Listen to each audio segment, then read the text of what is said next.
Good afternoon, everyone. How are you doing? Excellent. Hello, I'm Amanda. I'm here today to talk to you about how to manage an effective global team. So before I start, can I have a little show of hands? Anyone here who's actually a manager? Yeah, good. Oh, lots of people on this side. Good. And are some of your people in different locations? We have people in different locations. Oh, look at that. And does anybody here have a manager? Trick question. Good. Just checking you're still with me. Good stuff. Well, this talk is for you then, so I'm glad you're here. So let's start off, first of all, with actually figuring out what it is to be a manager. Let's start off with some basic line management stuff. So being a line manager, there are items that you will need to do. First of all, you might need to hire, promote, and even let go of people as needed. You also need to make sure that they turn up, that they do the outputs that the business are needing. You know, it's you might think that's strange, but you have to do these things. And then there's other administrative things as well, like signing off holiday or sickness or expenses, making sure that they deliver do the training that might be compulsory as well. And you know, there's all that sort of stuff too. And you have to communicate things, communicate from filter down as well. So really, a basic line management job is to do administrative tasks and to be a communicator.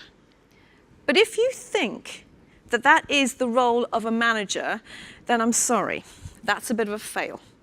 Because you're only doing part of the job, a tiny part of the job there.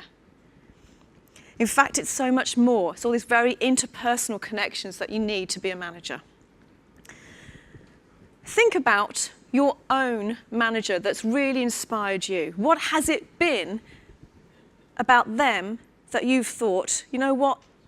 I helped, you know, that this person helped me, they actually enriched my life, I improved on things, this is what helped. I've actually been recruiting myself recently, and one of my questions out of 20 that I do for each candidate is to ask them, what do you look for in a manager? And here are some of the words that come out from that. You know, it's a listener, it's someone who's a mentor, it's someone who's going to be approachable, someone's going to be supportive. Strangely enough, I have never had a candidate yet turn around and said, it's just someone who can sign off my holiday, thanks. So really, if you're just doing that small element, you're not being enough to be a manager. So you really have to think about that, and you have to get engaged, and you have to give them your time, and you have to be there for them. Because we're talking today about being in a global effective team. So how do you figure that out? Well, I've got a formula for you. So the formula to be an effective team are these 4 elements here. You've got skills, you've got consistent behaviours, you've got shared values, and you have trust. So let's go into each one of these sections bit by bit. First of all, skills. And this is the concept of the dream team. Now, as a manager coming on board to any new business, you have this concept that you want to bring people that you've worked with before because you know what they're like, you know their skill base, and therefore you know that this person will do this, and this person will deliver that, and this person will deliver this as well. And you want to bring them forward and then bring them into the team and then to work together because you know it will just match and it will work and it'll be great and you're going to deliver great stuff. The thing is, though, the reality is most of the time you're going to enter into business and there's people there already. And so you've got to figure out what those skill bases are. And sometimes you might have to change, knock a few edges off to figure out what that is in order to build your dream team. And that's the reality of it. Most of the time, those people are already there. You just need to help shape them, identify what those skills are, and then maneuver those to be whatever that team needs to do. So coming with that comes the idea of consistent behaviours.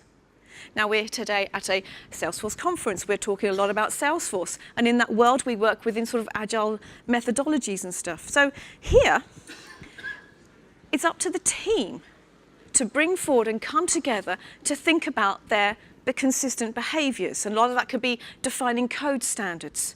It could be thinking about the deployment processes. It could be thinking about what best practice means to that business, to that team, to that particular piece of technology as well. What are the good things that we should be doing here to work together? Then comes the daily element of, well, how do we do that? Do we work in sprints? Do we have daily stand-ups where we talk and communicate about what are we doing? Do we have any blockers? All of this helps to provide and create consistent behaviours, which then helps to deliver the outputs that you're looking for. It also helps to support continuous delivery, if that's what you're interested in. Now, once you've got that in place, you can think about shared values. So shared values, I've taken actually from Susan McIntosh, who is an Agile coach, and she put together this wonderful quote, which I've actually broken down. Now, the Agile mindset is something that if you can get a team to really embrace, then you know that you're onto a bit of a winner here. Because there's some basic things that sometimes maybe people forget. Respect, collaboration, improving whilst you're learning. Each cycle you're thinking, looking back and doing retros and going, well, how do we do this? What can we do better next time? And then pride in ownership. You're giving away the abilities that whatever you're doing, you can say, right, you look after this, you own this piece, you go and deliver it. And they take pride in that delivery. And when you're doing it, you're delivering value. And from that, you also give great experience then for the customer as well. So all of these aspects bring together shared values. So once you have got skills, consistent behaviour, and shared values, comes the next part almost automatically, which is trust. Now, who here recognises this is a basic trust game that sometimes you go to conferences and you do a little icebreaker and you're like, hey, just fall back on your friend. You're like, what? Okay. Fortunately, in stand-ups, you don't have to do this every day, which is good because it gets a bit awkward after a while. You have to catch your mate every time. But this is a basic representation of trust. Fortunately, in our teams, once you've got good skills, good behaviours, values, that comes naturally. You don't have to try and represent it every day. So once you've got a team that happens to be pretty effective, you can't just leave it alone. They're not going to just do this consistently every single time. You've got to now nurture that team. And to nurture that team, I'm giving you pick. And here comes the three elements here: purpose, individual, and communication. Again, let's look through each of these sections. So first of all, what is the purpose of that team? Now, this picture here happens to be the winning team. It's Porsche. This is 2017 for Le Mans. They also happened to win 2018 as well. That happened to be their 20th win, which is not bad, really. The reason why I chose this picture is because often when you look at sports events, you look at the main characters, whether that be the football player or the tennis player, that one individual person. And in this, we actually got two different teams of drivers, of which one of those cars would have been the winner. It's been three drivers. However, you'll notice that this is not just those three winning drivers. It's a whole massive team behind them. Irrespective of whether you happen to be the physio or pit crew or actually someone in Stuttgart who helped to build that car in the first place, their purpose was to win. And they realised that from the beginning. Irrespective of what job you did, you were one of those cogs in this well-oiled machine, and the point was to win. Team purpose is really, really important. How many times do you start off a project and you don't know what the end goal is? It's too much, too many times. You know what, this whole phrase of agile, we're working a very agile way, people abuse that terminology. Because they're like, well, we don't know what's going to come next. There's a few smiles in this room.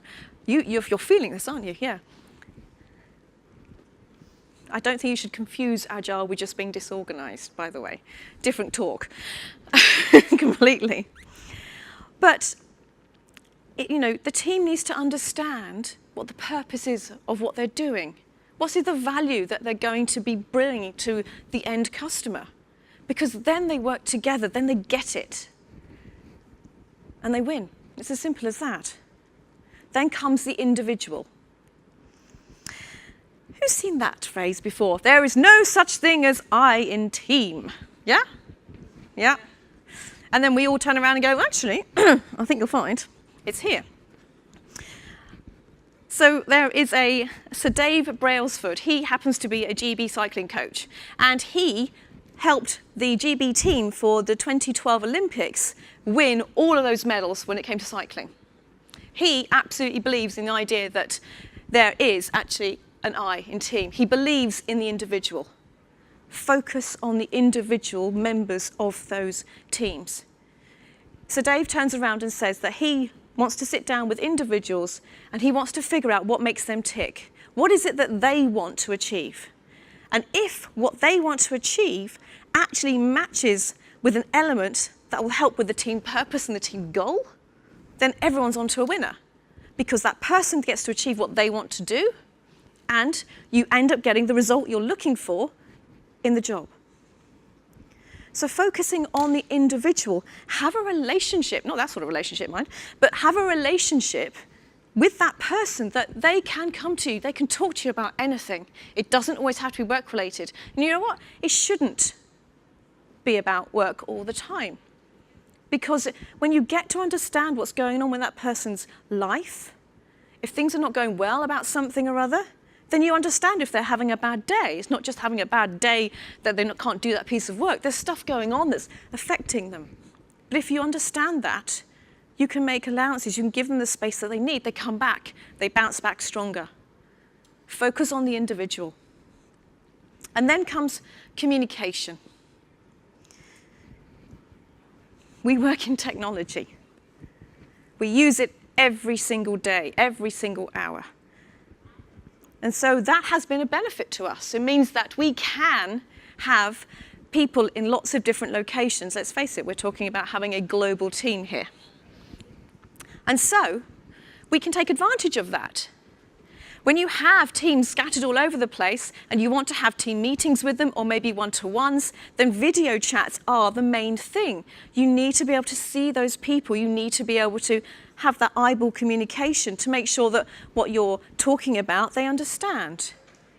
Because communication can get very misguided if you can't see that they're nodding with you or shaking their head or whatever that cultural thing is, so that they're understanding what's going on. But of course, there are other methods of communication as well. We have the water cooler moment that happens to be in the office, but if you're not physically in the office with that person, it's a bit difficult to do that. How do you have that sort of informal chat? Well, then you can use chat functions as well. Chat functions like Slack or HitChat, whereby instead of having the little chat over the desk, you're doing it on a system, which then anyone, wherever they might be scattered around the world, can also join in and share that. Have that little team fun, team presence, and make it fun as well. You can't always talk work all the time. You know, sometimes you go out to the pub afterwards and you have a social element as well. Well, sometimes you can't do that if you're not in the same country with them. It's a bit difficult. Or sometimes we do have coffee roulette, mind you. You can have coffee and go, hi, how you doing? It's true. But try and make it sociable when you can, or use chat functions when you can't. Be organised. It's difficult when people are not around. You can't just go, hey, can I just borrow 5 minutes and come and sit down with you? Make sure that you have team meetings or one-to-ones scheduled in your calendars, and make those calendars available to everyone so you can see where they are and where you are, so that you can easily connect with each other at the right times when it's not inconvenient. Be available for them as well. And BAM, which is be a multiplier. There will be some people in your team who might be a bit chatty or over chatty, and some people who won't be. And therefore, when you're having team meetings, make sure that you're going around and giving those people every chance to have a conversation and be able to stand up and say something. Because they have just as much right to have and make a statement. They just might not feel it, just that. And if you keep doing that each time, then they realise that actually, you know what, I can say something here. It's okay, I'm in a safe environment, and I'm welcome to have that talk. So, you know, there are benefits of having global teams. A lot of it is the fact that if you have stakeholders on different site locations and you have your team on those different site locations with them, then you can be supportive naturally and very quickly as well if you're there on site to look after them, which is great. Also, being on site and being with the same people as well, they have that automatic cultural fit because they're there in that cultural space, they understand those everyday elements as well, they're working alongside their colleagues and they can support them too. You also might have the element where you can do this follow the sun element too, whereby you start off with a case, it gets picked up in one country, it bounces to the next, next, so it can give a quicker resolution if that's what you're needing as well for your stakeholders or your customers. It can be good. And there can be cost benefits as well from having people in multiple locations. If anybody knows the housing market and the pay section of San Francisco will understand that that's a little bit higher than some other locations in the world. So you might want to consider where you locate your teams too. But along come with benefits come some challenges as well. There's this element of a perceived power zone. If your management happen to be located in one place and your team is scattered in multiple others, then the teams who are not in the place where the HQ is or where the management is might feel that when there are projects coming up, they're not being thought of, they're not being considered for them. So you have to be sure that whenever those things are happening, that they are aware of things and that they are considered and they are put forward before particular projects. There's also the element that, again, if you're not there as a manager in the same location as those people, they might not have that sort of one-to-one time they feel that they need and to have a mentorship ability.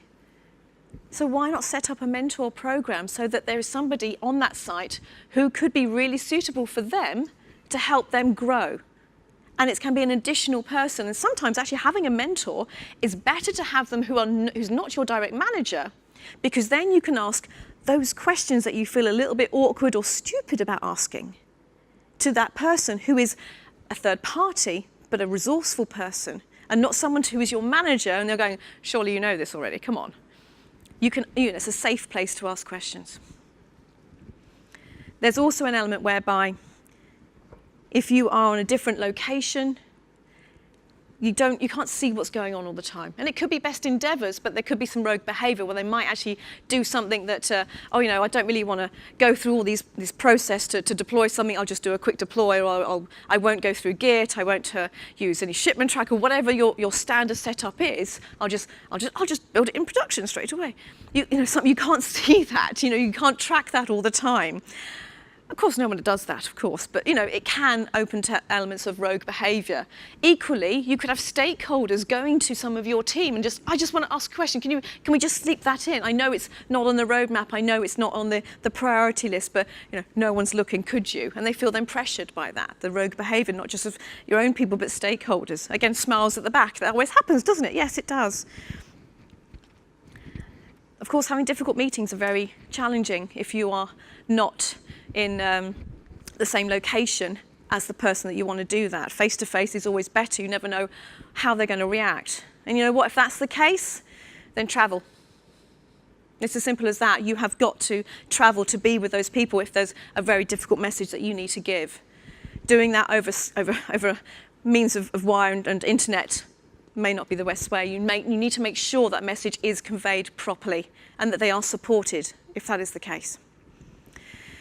And of course, there is no informal meetings. That water cooler literally just there is difficult to try and transport around when you're over the internet. Therefore, the Slack channels or whatever are helpful, but they're not always everything, because you can't just shout over the desk, oh, there was this, or share a joke. It has to be a little bit more planned and formal because of it.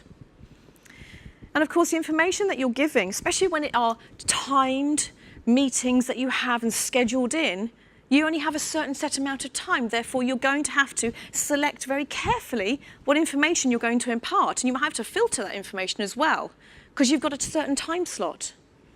You also have time zones to worry about too. If you've got people in San Francisco and you're in London, you've got a very few hours that you can cross over with that person. And therefore, you have to think carefully. Again, it's being organised, having calendars sorted, calendars available. And there also could be those cultural differences that anything you might impart with communications and things might be a bit tricky, don't quite get. So you have to think about all these things. So let's go in summary.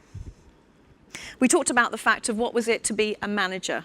The basic element of a manager of just doing your admin, frankly, is a fail. And if you did that, then, and you do that now to people, then it's like career palliative care. You don't care about the individual, and you should be doing more. what you want to be doing is building an effective team. And to build an effective team, you've got to recognise their skills, you've got to bring forward consistent behaviours, shared values, which brings true trust. And if you have all those elements, then the team actually look after themselves to an extent because they police the values and they police the behaviours that they want to produce. And because of that, you then need to keep nurturing that. And by nurturing that, you have pick. You always keep communicating about the purpose of the team. What is the goal that they are going towards? Focus on the individual. That is the most important thing. And think about your routes of communication as well. Because ultimately, that is, very, very important. And there are different ways of doing it, but be prepared to travel. Be prepared for the face-to-face. It still is the most important way of communicating. And think about your global impacts. Sometimes you might think it's easier and cheaper to do something in a different location. We're always compacted by the end of cost. But is it the right thing to do? Is it actually easier, effective, a better result and quality by keeping people in one particular zone than trying to scatter them liberally because it just happens to be cheaper? But I will come back to that one thing, and I think is most important across this whole piece about managing a global effective team, is that focus on the individual. Get to know them, make it personal, have those connections, and you'll win. Thank you.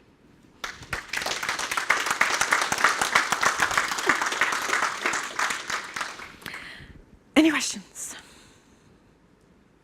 Stunned silence, great. Hello, Sean. Hello. So, where you talk about it's really, really good to go face to face to give people bad news, right? How do you get around the problem of thinking, oh Christ, Amanda's on her way over here, who's going to get sacked today? There is a reality of that. I don't sack up everyone, by the way. You have to go there sometimes in good times. And in fact, you have to build those relationships in good times so that you know and understand. Maybe you can avoid it, maybe you can't. But yeah, you don't want to get that sort of reputation coming through of like this person coming through the door, someone's going to get it. It's not cool at all. Sorry, I didn't mean to ask a really nasty question. It's fine. It's okay. It's fine. Thank you. Any other questions? Hello.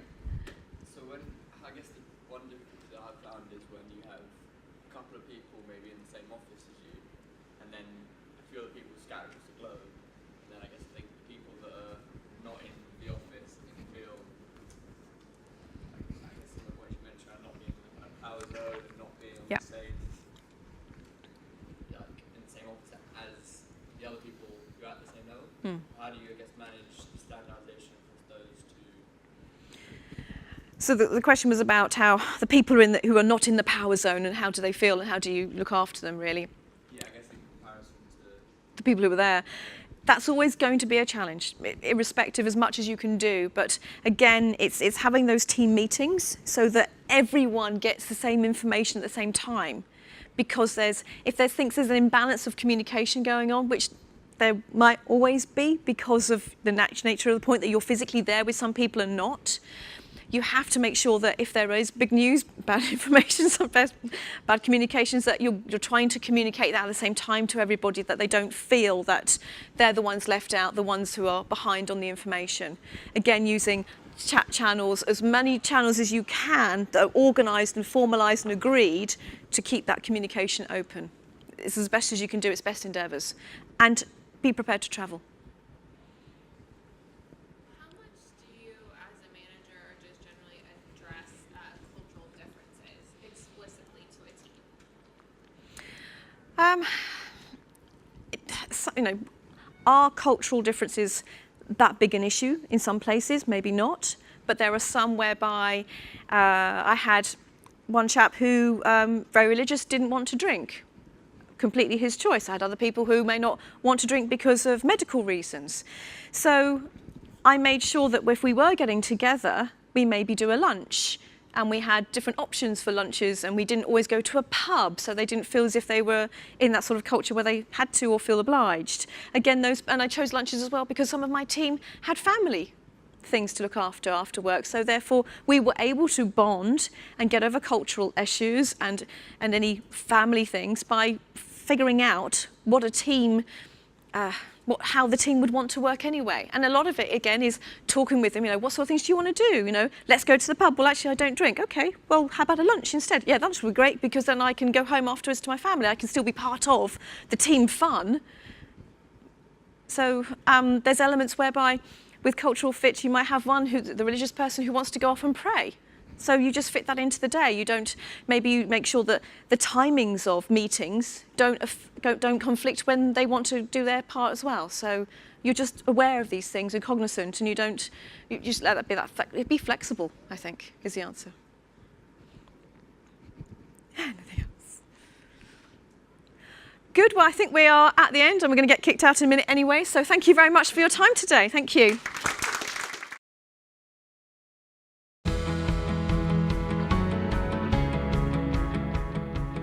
Capado separates user stories into individual feature branches in your code repository. This makes it easy to deploy code into multiple environments without having to worry about other developers' changes being introduced accidentally. Capado also automates the process of doing a pull request, making it easy to compare code from one environment to the other. Earlier, with chain sets, adding metadata components used to take time. But with Capado, it has become easy and quick, because it provides ability to search, filter by type, last modified by, created date, etc. Also, it has ability to integrate with Jira, Git, Bitbucket, making it powerful and providing traceability for our changes. As a release manager at MassMutual, the great benefits I see are it helps us to bundle multiple user stories across a team and deploy in one go, which saves a lot of release time. But in chain sets, we have to deploy user stories individually. With chain sets, developer can skip an environments while deployment, but with Capado, we have a set deployment flow between the environment. Capado comes with a great reports and dashboard, which helps us to track an org level metadata changes. When I joined MassMutual approximately a year ago, we had a team size of around 50. Now, over the last year, we've increased probably about twofold, and we've gone over 100 people for this team. Bringing in Capado was one of our best decisions. Not only was it a scalable solution with delivery with high confidence, but it also introduces and integrates the QA piece, establishing a CI/CD pipeline that every company really wants in today's day. They have given us professional support.